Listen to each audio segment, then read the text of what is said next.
Welcome to Evolution on the Mic. I am your host, Ariana de la Cruz. And I'm your co-host, Antoine Dove. And we are back, season 5, The Leader in You, episode 3, The Various Styles of Leadership, part 2. In our last episode, y'all, we discussed the first 4 leadership styles, which included transformational leadership, democratic leadership, transactional leadership, and autocratic leadership. If you missed out on that one, please, I beg you, watch it because it was amazing as we discussed these 4 foundational leadership styles out of the 10 that we're going to be discussing. Okay. On today's episode, we're going to continue the list, which includes servant leadership, laissez-faire leadership, and situational leadership. But before we get into all that, Antoine, how are you? How you been? Oh, I'm great. I'm great. I am enjoying LA. I'm enjoying my time out here. It's great getting a chance to spend some time with my daughter and check in with her. And so I'm so grateful for that. And yeah, I'm in a place of gratitude. Like I love this time of year, this fall season. You have Thanksgiving, you have Christmas. I just feel so much love around this time of year, and I just really spend this time to be very grateful and thankful for all that I've able to see and achieve this year, but also just being grateful and thankful for those that I love that are close to me. And so Awesome. being out Yay. here with her, spending time with her brings that all to the forefront for me. So what's going on with you? How's things? How's business? How's Prince? Awesome. I'm doing great. Prince is doing good, much better. Definitely acting like himself again. So I'm so happy about that. But I'm doing good. Business is going great. I actually was asked to do a podcast to talk about my funding company in New York in December. So I already like booked my flight and stuff like that for December. I'm gonna be partnering up with, well, I've partnered up, I think I mentioned before, with this guy that does land bank. So like Mm-hmm. he does real estate, but like he teaches more how you can buy land and build, right? So he asked me to go on his podcast to talk about the impact that I'm having in his with his people in his mentorship, right? Because I've been able to fund, quite a few people. And he's just very like excited for what we're doing there, the work we're doing there. So he wanted to get to know me, my funding company, a little bit more, and he asked me to go, but it's in New York that he actually films in a studio. So I'm a Nice. little nervous, I'm not gonna lie, because I've never done like someone else, I never went on someone else's podcast, right? So people are like, Adi, you do your own podcast, like, why are you scared to do a podcast? Well, one, me and Antoine pre-record these, you know what I mean, so they're not live in a studio. It allows me to kind of have some cliff notes if I need to reference something, and I'm gonna be like literally camera on me. I'm not what notes am I gonna have?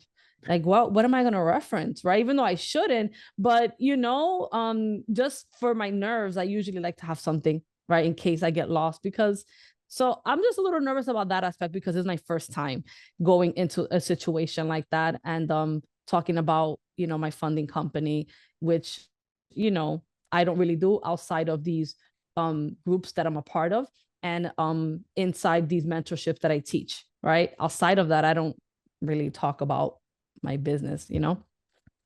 So that's going to be very interesting. I'm very excited about that, and that I get to see my family.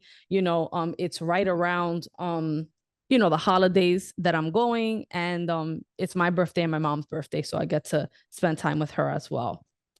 And we're also going to go see Aventura, right? Which is like, That's yeah, gonna be fun. this bachata band, and I'm just so excited because I got invited to go in December, that they're going to be in the Barclays, and it's so funny that someone had told me, hey Addie, you should make it happen, come in December, and I'm like, I literally just booked my flight, and then the dates landed where they're going to be at the Barclays, I so love it. I love it. it's all working out, so I'm excited about that. So I'm doing really good. Business is doing really good. I just can't complain.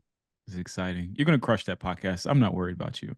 I know. Like my best friend told me the same thing, Lavelle. She was like, Ada, you always get nervous before things, and then you do it, and it's like you're clear, people understand what you're saying, you're to the Right. point, like you're explaining yourself well, but you always tend to put yourself through this where, it's like these big nerves that I feel like I'm just gonna bomb, and Right. it's like you never do. So, it's always better than you thought. And I'm like, yeah, that's true. Um, but it's something that I need to keep doing. So over time, it becomes so second nature to me that I don't have the nerves. But I've Mm. heard like there's a lot of even motivational speakers and singers and artists that get nervous, Yeah. before they go on stage. Oh, So is this 100%. ever going to go away from me? I hope it does, because I feel like it's a factor of confidence, right? Like if you're really confident and you know what you're saying and like throw anything at me and I'm gonna catch it and I'm gonna roll with it, then I think the nerves is less. So I think like I just gotta work on my confidence, which is why I'm excited to do this because it's going to at least start that out for me. Yeah. Even though I everybody on think the outside in is like, girl, you're gonna be fine, like you're good. Yeah, right. I'm still nervous. maybe you develop a routine. I think that's what a lot of people also do is they'll develop like their routines. I know Tony Robbins had talked about that. I was in one of his mentorships and he was talking about how like every time he gets on stage, he does the exact same routine every time. Like he has the exact, and Mm. it's, I think that's what helps to settle the nerves. Cause you're right. The nerves aren't going to go away. You're always going to have that moment, like that nervous energy at the Yeah. beginning, but having that routine completely diffuses that nervous energy. And then you're just like, I'm ready to go. I'm crushing it. And I know you'll do that. Yeah, I guess it's kind of like with the podcast, we have a Yeah, routine, exactly. y'all as you're watching, we start the same, we end the same. Is Yep. we structure things pretty similarly, except the content, right? What we're talking about, which we do research in advance, so we know what we're going to be saying, but it's pretty much less nerve-wracking now with the podcast because it is routine and it is pretty structured the same, each time. Yep. Like you're always going to see this little cup here. We have things where we know what we're doing at this point. So yeah, I thank you, Okay. Antoine. I You got agree. this. Thank you You so got much. Yeah, I am so excited to talk about this next leadership style. As you know, we discussed the first four. We're going into the fifth one strong today. Okay. And we're going to be talking about servant leadership, right? Servant leadership is it's like I love this leadership style for so many reasons, right? This style is so selfless, right? It's so giving of yourself to a whole nother level. Everything that you're doing, it's about other people, their well-being, their growth. How can you impact someone? And it's about like, having people's back to the fullest, where you put yourself last and you put others Mhm. first. That's really in a nutshell like what a servant leader does, right? They put the needs of others before their own Mhm. for the common good, right? For the desired goal, for the vision, right? So there's some characteristics that you might find with a servant leader, right? So for one, they are very empathetic, right? They have empathy to a whole nother level. They really truly care about the well-being and growth of those that they lead, like at a very high level, right? They are active listeners. So they can listen to you, hear you out, understand what you need, and be able to come up with a viable solution that you can use to move forward, right? Mm. So if you're in need of something or you're going through a pain or there's something that you're struggling with, a servant leader will hear you out like no other. They will make you feel like this person does care about me. They truly are invested in me as a person, right? Whether it's professional or personal, like they will pour their all into you, putting themselves last and making sure that you leave the conversation or you leave whatever it is that needs to happen, that you leave out of it getting what you need, right? Like that's their goal. Where's the need? How can I contribute? How can I help? Unless we're going to meet it, right? At all costs. Like we're going to make sure that you're good, right? The other person is good, even if it means taking the back seat for them. And they enjoy this. They love it. It's second nature to them, right? So they have empathy. They're very, very, very humble. Okay. As I was mentioning, they put the needs of others before their own. And overall, they recognize that leadership is not about being served, but serving, right? It's about how can I serve you, not about how you can serve me or how you can serve my mission and anything that I want to do. It is very other centered. It is the most selfless style of leadership, because it's all about what the others need, right? So they're very humble with that. Like, I'm good, I'm okay. Like, how can I help you? How can I serve you? And they're willing to, put themselves second. So they're very humble. They have a very high ethical behavior. right? Like they know their values, they know their ethics, they know what they stand for. And no matter what, they're not going to back up. They're not going to back down. You know, when they're making a decision, they're making sure that that decision is in alignment towards the greater good, right? They're not going to go outside of that, even if it might seem convenient, even if it might seem like the easy route. They're not going to take the easy route. They're going to take the route that is right because, again, they stand firm in their values and their ethics, who they are, what they're about, what they're trying to do, right? So even if it means them sacrificing more of their time, most of themselves, their resources, they're going to do that, right? It's all about ethics for them and sticking to that. They are very, very supportive towards others, like development.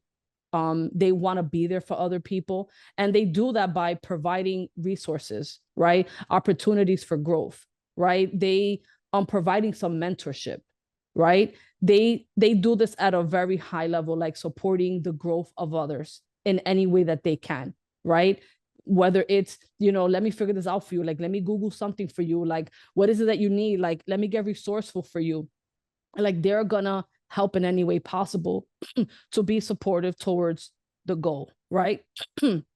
So the main goal here with a servant leader is that they're there to serve others, right? They want to create a positive environment, a supportive environment, an environment of growth, an environment where others are heard, right? Where they feel cared for, and everyone can come together and meet a certain goal with others in mind and not their own agenda. All right. So to kind of bring this home, I thought about like to me, like the person that exemplified servant leader to the max, to a whole nother level, is Mother Teresa. And I know early on in our podcast, we spoke about Mother Teresa, right? And her servant leadership abilities. And she's a classic example of being a servant leader. Her life was dedicated to selflessly serving the poor and helping others, right? She demonstrated that true leadership is about putting others first for the greater good. Mother Teresa helped the most vulnerable people, the most poorest people, the most sickliest people in the towns that were deserted, that nobody looked at, that nobody wanted to deal with, that everyone called out like they're worthless. But now Mother Teresa, she had this heart of, if others need, how can I be of service? And she brought these people together and recreated resources and gathered resources to get these people what they needed, whether it was medical, whether it was financial resources, and she was very involved in the decision making day to day of everything that happened. She didn't just delegate or say, everybody, you figure it out. She was very involved in making sure that these vulnerable people that were underserved, that no one wanted to hear, so that they can feel her, so they can feel cared for, so they can rise above their situation, so they can have hope, And she did this till her dying day, like her whole life. She amplified what a servant leadership looks like. And for me in my life, I just am very in awe with Mother Teresa. I've always been told that like I'm very selfish, that's always been a pattern in my past and in my life.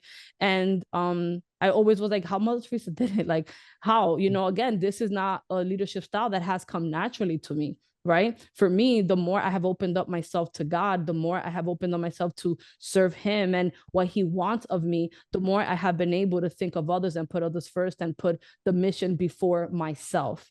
Right. Where I sacrifice, my time, physically, emotionally, spiritually, I'll sacrifice it to make sure that I'm in alignment with what God wants of me, even if it makes me uncomfortable. I'm going to make myself uncomfortable for whatever God wants from me. So that has translated over time to other people. Right. But it started with my relationship with God first. So when I think about Mother Teresa and everything that she did, I think about she put herself last. I'm assuming, or I'm thinking that if I were to like put myself in her shoes with where I'm at right now, it's like when God has your back and that God will provide for you every single little thing, then you can give yourself to others. You can give of yourself for others because at the end of the day, God has me. Like God has my back. I'm good, but there's other people that are so underserved. So many people that don't have a voice, that do not know how to make their voice known or heard or to get help. There are certain people like Mother Teresa that said, I'm going to give all of myself because God has all of me and God has me. So that gave her cup was always full. So even though other people might have looked at Mother Teresa like she's running with her cup empty, I'm sure she never saw her life like that. She saw her life like my cup is 100% full because God keeps my cup full. God makes sure that I'm okay. But there's other people that God has called me to help that I I'm equipped to do this, and I'm going to do it wholeheartedly. I'm going to do it not thinking about myself or my agenda or what I need, because I know that God has me so I can have others, So her cup was always full. And, in certain instances, I kind of see myself in that way when I do give of myself, when I, do follow God, is because I know that no matter what I give, I can never outgive God. No matter what I do, there's more that God can do for me, right?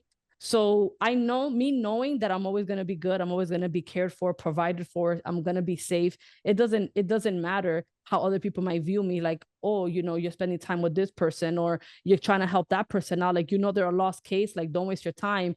I choose not to view it like that. Like, no one is a lost case. Everybody needs, someone in their corner that's going to hear them out, that's going to give them advice, that's going to guide them, that is going to help provide them resources in time of need, right? Some people that just don't know how, some people that are so down and out that they don't see the other side, they don't see the light at the end of the road. We can be the light for them if they can be it for themselves, until they get to a place where that light can shine on their own. But for what Mother Teresa did, these people did not have no light, but she shone her light and helped so many people and led so many people just by being, this selfless human being. Servant leadership is probably one of the ones that touches me the most, because it's an area that I want to continue to grow in. Yeah. It's the most selfless act that you can give. And when I think of servant leaders, I think these are people who understand that the mission is bigger than just them. And for me, I want to always approach things from that perspective, that yes, I'm a part of it, and yes, I'm involved in this, but the mission is so much bigger than me. God's called me to do something so much bigger than me. I think that's what resonates the most with me with servant leadership. Another leadership style that came up that that's on the list is this laissez-faire leadership. It's quite an interesting word, laissez-faire. When I first was reading about it, laissez-faire, it just kind of sounds like lazy leader, which is kind of funny. But like in some ways, like this leadership style, I can see where it would be applied. So with a laissez-faire leadership style, this leader provides minimal direction. Like they allow their team members to pretty much run the show. And so, where I think of a laissez faire leader, it might be, let's say, in a well established business. Maybe you are a co founder and or a founder and you started a business and you've grown it and you've put in all this blood, sweat, equity. You've hired the right people and now you're established the CEO. You have someone that's a CEO now that's running the business. And your leadership in that style is you let them run. You let them run the business. You don't have to get involved. You allow them to do what they need to do. And there's what I'm understanding with laissez-faire leadership is like there's a high level of trust that comes with a laissez-faire leader. I think it takes a certain type of trust that as a leader you have to give to your team, but also, as I was thinking about, you also have to have people who are very well skilled and have proven that they have what it takes to get the task done. So, like with the laissez-faire leader, they're very hands off. That's their approach. It's a hands off approach. They allow team members to make significant decisions for the business. So, in some cases, they may be making some things that can completely change the trajectory of the business. And the leader saying, that's okay. I trust that they're going to make the decision that is in the best interest of the business. They also trust in the team's expertise. So again, this is that word expert. These are people like to have this laissez-faire type of leadership style, you have to trust the people that you're working with. You understand that you've hired the right people. They are in the roles.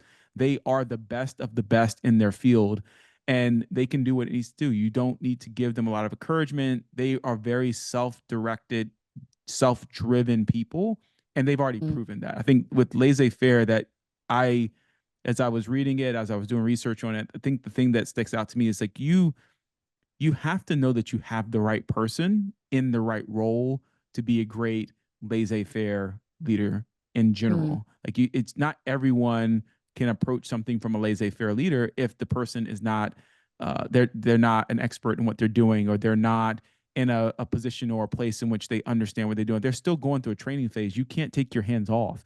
In some ways, you might need to apply some of the other leadership styles in the early phases as you build that.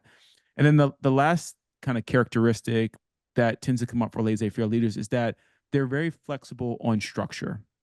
So when it comes to the type of environment, how things are getting done, like the structure doesn't really matter. So very different than autocratic, when we were talking about autocratic, where it's very rigid. There was a direct hierarchy. You knew who was reporting to who. In a laissez-faire, there really isn't much structure. Like it's very relaxed. The environment's very relaxed. Everyone kind of explores ideas and works in different ways at their own pace. It's a place that promotes creativity and innovation. There isn't a lot of stress. Like it almost feels very stress free Mm-hmm. in type of work environment that a laissez-faire leader creates. And so as I was doing research, thinking about, well, who would make, or who do I see as kind of like this great laissez-faire leader? Believe it or not, one of the names that came up was Warren Buffett. And I can see this because, like, when you see Warren Buffett seems to be real laid back and chill. And for those who don't know who Warren Buffett is the CEO of Berkshire Hathaway, which is a prominent investing firm. He's Mm-hmm. been investing, like I would say definitely like the grandfather of investing in many ways. Like there's a lot of things that his company has done, large companies they've invested in. I mean, he has proven that he has been the expert when it comes to investing and growing asset classes and things of that sorts. But when you see Warren Buffett, every time I've ever seen Warren Buffett give a speech or he's talking, he seems so relaxed. Like it's rare that I see him stressed. It's rare that I see him like worked up. He seems like he is just enjoying Mm. life, and life is just going on as it needs to be when he's running a company that is investing trillions of dollars, right? And I think a Wow. big part of that is because, his approach is it's very hands-off management style. Like he has this company that has a diverse portfolio of companies that he's invested in, Tesla, like all the big names, Apple, all these companies his businesses have invested in. And with all the fluctuations that happens in the markets and things that change, he trusts that the people he have hired will be able to fulfill the mission for Berkshire Hathaway that he has set out. And because of that, because he has the experts, because he knows that he's hired the right people, because he's put in place the systems and processes, he can trust that the people who are running the ship, who are running his company, will still fulfill the mission. And I think that when I think of laissez-faire, that's what comes up to me is there's a high level of trust. There are experts that are hired, and you know Mm-hmm. that you have the right team around you to get the job done.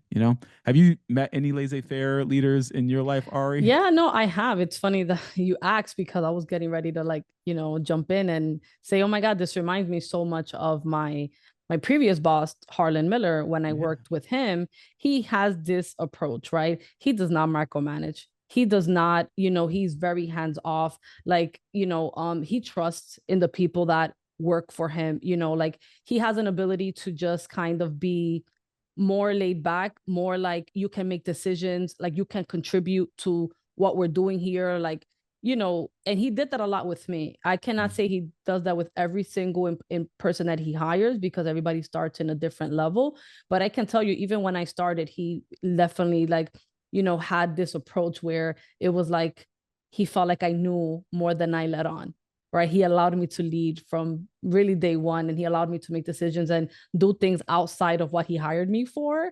And, he would observe, like, I know she got that. So since day one, he kind of, had that trust in me to allow me to explore different things without so much hand holding or explanations unless I asked, right? Or if he's seen like, okay, no, I don't, I think she don't got that right. So later on, though, when I got promoted, and especially when I was his right hand, because I was with him 8 years, towards the last couple years me working with him, pretty much became an expert in property management and sales and everything I was doing for him and operationally. So he was definitely more chill. He was taking way more vacations with his family. He was really involved in things. If something came up, Ariana, I know you got it. I know you can handle it. If there was new software that I wanted to implement, okay, just tell me how much it is. Like it was like, I trust you. I know the vision that I have, and I know that everything you're doing aligns with that vision. So I trust you to make things happen. And And I loved it because it definitely cultivated the leader in me to have it displayed, right, where it was in action. So it grew me so much, knowing that this is what he was doing. Like, this was his approach. It was very laissez-faire. Although after the time, I'm like, damn, Harlan is lazy. Harlan don't want to work. Harlan wants me to do everything. I don't own this company. But I surely felt like I was the owner of that company in the last few years working there, because, I was responsible for hiring, firing, training, developing, making sure that we hit certain quotas financially, and of course he'll be there to guide me along the way as needed. But for the most part, right, he will allow me to take initiative, like, a lot of the times. So definitely I can see that in him. And I can see how this leadership style can benefit followers once they're at that level, because these type of followers that are in this level with a leader that needs to be laissez-faire does not like to be micromanaged. I don't like to be micromanaged. I know you can trust me. I know I can trust myself, right? Like, please do not hover over me, because that's gonna demotivate me to want to work hard. Right. So, right. I'm with you on that. yeah. So I definitely love that style, and you explained it very well. So thank you for that, Antoine. The next leadership style that we're going to go through is the situational leadership. And this leadership style is exactly how it sounds. Situational, right? This approach is very flexible, right? And it suggests that no single leadership style is best, right? Instead, that effective leaderships adjust their style based on maturity and competence of their followers, right? As well as the specific task at hand. So they just monitor performance, and based on where you're at in the level of competency, that's how they're going to lead, right? So there's 4 different components to situational leadership. There's 4 different situations where their leading style will differ, okay? If that makes sense. So if you are a new employee, right, and you're very inexperienced, you are going to lead more into directing, right? You're going to be more telling the follower, right, the new employee, what to do. So you're going to be in the situational phase, step 1, more telling, more directing. You're not really asking them, for their thoughts or their opinions or what do they think. You're just giving them the structure, the guidance, telling them exactly what needs to happen, right? Because they're inexperienced, they just started, right? They don't know what they're doing. So you're going to be more directing in this situational style, right? Now, when an employee has maybe 6 months there, you're not going to be as directing, as telling, right? You're going to be more coaching. You're going to be more, how can I get you through this? Like, what do you need? You're going to be, you're going to have more encouragement. You're going to be a little more supportive towards, what they're doing, right? So this style is more effective for followers that need guidance, right? And that are willing to learn. So maybe they've kind of mastered the first things of the job, but now they want to do a little bit more. So you're now going to step into this role of coaching, into being more supportive and encouraging to get them to do a little bit more, teaching them a little bit more. So you're going to more play that role, right? More coaching, more encouragement, if that makes sense. Right now, fast forward an employee that has maybe a year, 2 years there, right? So now this is a person that knows what they're doing, right? They learned a few things, but they lack confidence. They lack confidence in doing something a little more major, or maybe they want to get a promotion, but they feel like, no, like I'm not really there yet, right? So this person is going to need more support, right? So you're going to have this person, you're going to be more in a participating role, in a supportive role, where you are encouraging, where you are motivating this person to participate in something that's new to them, that they've never done, because you believe in them, right? Maybe they don't believe in themselves yet, but you believe in them, and you're like, hey, like, there's this project that I want you to do, you think you can help me do it. So you're going to allow them to partake into that project, so they can see themselves like, oh, I could do this. I didn't think I could, right? So you're going to navigate them in this supportive but participating in that way. Okay. So the last one is for people that have probably been in a job for 5-10 years. This person is experienced. They don't really need all that encouragement. They don't need all that support. They don't need participation. They got everything down packed. You're going to now step into delegation. You're just going to be delegating. So if you have a team of 5 people that's been there a few years. Now you know what needs to get done and you know who is the best person for the job. So now you're just in delegating. You're like, okay, I have all these things on my plate. Who am I going to give it to? You already know your team so well. You know their strengths, you know their weaknesses. You know that they know what they're doing and they're capable and they have the confidence. And now you're just delegating. Okay. So this is when, you know, your workers are working independently. You trust them, you know what they know they need to do, and you're just going to be delegating, if that makes sense, right? Yep. Okay. So in a nutshell, this model recognizes that as followers grow and develop, their needs may change, requiring the leader to continually adapt their approach. So you're adapting depending on where the follower is, where your employee is, where you're at in that job, right? So you're just constantly adapting, which is called, you know, situational. And when I think about a parent, I think about situational leadership, right? As a parent, you're going to provide more guidance, more hand-holding, more telling, more directing when your kid is, you know, young, right? When they're in infancy, when they're in toddler, when they're a toddler, you're not going to allow them to make their own decisions and, you know, rule themselves and, you know, delegating stuff. No, you're going to be more in that telling, more directing, situational leadership style. But as they get older, right, you're going to offer some guidance, support, so that they can become independent and confident in themselves to make decisions as they grow older into adulthood.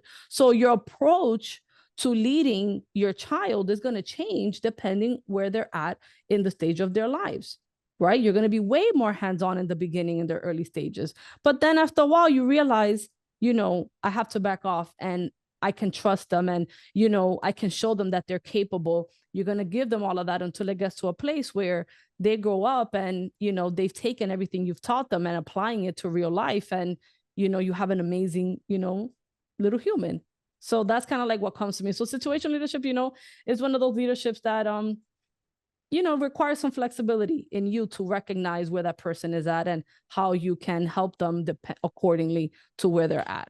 Yeah, that makes perfect sense. And I love the adaptability because for me, when you think of like your leadership, sometimes it's it's easy to almost get pigeonholed or to not be aware of the dynamics of your team and as they're changing. But a great leader recognizes that and that it's not a one size fit all. And I think that's what I love about situational is that it's being adaptive to your team Mm-hmm. and it's through that adaptive situational leadership that you're able to get to a place where maybe you can do a laissez-faire and you can let your Yeah. team run it because you've helped them develop and grow.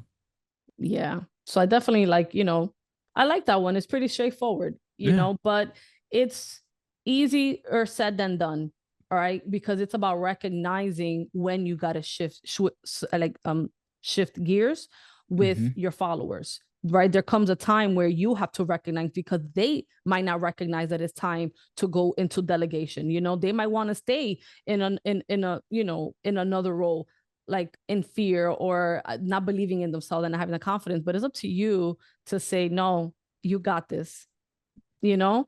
So it's easier said than done, but also you have to know innately like where they're at and what they're capable of pushing them, but not too hard to where they quit, right? Because that can Mhm. happen too. If you push someone too far, they're going to be like, they're working me too much and it's too much and they leave. So it's about having that flexibility and understanding who you're working with, where they're at, what they need, and how to approach things with grace. So as we did on the last episode that we had you guys do an exercise, you know, I'm going to mention it again because I think it's important as we're going through new leadership styles that, you know, you think about what leadership style, you know, you see yourself in, what type of leader you want to be. So including these 3 in the last 4, I would like you to take the time again and do a little exercise. So for you guys that didn't watch the last episode, I asked you guys to take out a piece of paper and think and write down the type of leader you want to be. First, think about what type of leader you want to be, and then write it down. What leadership style you want to be, what style you think will suit you best, and why. Right? I think that's important. And then the last thing is to think about how can you include these leadership styles in your day-to-day life, right? Whether it's, you know, in your professional life or your personal life with your friends, you know, just think about it. If you're a supervisor, you know, think about how these leadership styles can impact you, right? So make sure you guys do that. And remember that there's no one right way to lead. The best leaders, they're adapting their style to the different situations, to the different types of people that they're working with, right? So keep these styles in mind as you're working with others, and think about how you can be a great leader in your own way. Okay. And y'all stay tuned for our third and final part of our leadership styles. As usual, if you guys have any thoughts, comments, or anything that you'd like to share with us, we love to hear from you. So drop a comment below. And with that, thank you for tuning in. And till our next episode, always remember that having faith in God, having faith in yourself, and having faith in others will create the evolution that you are seeking.